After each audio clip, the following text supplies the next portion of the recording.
আজকে অ্যালার্ম বাজার আগে নিজে নিজে উঠে পড়েছিলাম, কারণ বাংলাদেশ আসছি বলে।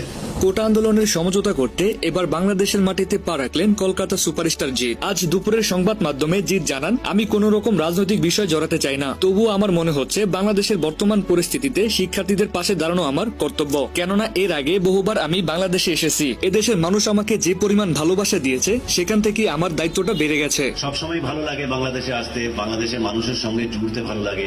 বাংলাদেশ সরকারের কাছে আমার বিনীত অনুরোধ, এবারের যুদ্ধের সমাপ্তি দিন, না হলে পরবর্তীতে এই সংকট কাটানোর উপায় থাকবে না। জানা গেছেন কলকাতার জনপ্রিয় নায়ক জিৎ বাংলাদেশে এসেছেন বমেঙ্গ ছবি বাংলাদেশে রিলিজ নিয়ে সম্প্রচার করতে। জিতের মুক্তি পাওয়া নতুন ছবি বাংলাদেশে রিলিজ দেওয়ার ব্যাপারে এখনো সিদ্ধান্ত না হলেও সংবাদ মাধ্যমে কোটা আন্দোলন নিয়ে এসব কথা বলেন জিৎ। তবে তিনি আরো বলেন, আমি জানি না বাংলাদেশের এই পরিস্থিতিতে আমার মন্তব্য কে কতখানি ভালো চোখে দেখবে, কিন্তু আমি আশা করি এদেশের মানুষের ভালোবাসা পাবো। এই ভিডিওটি সোশ্যাল মিডিয়াতে ভাইরাল হয়েছে, তবে সত্যটা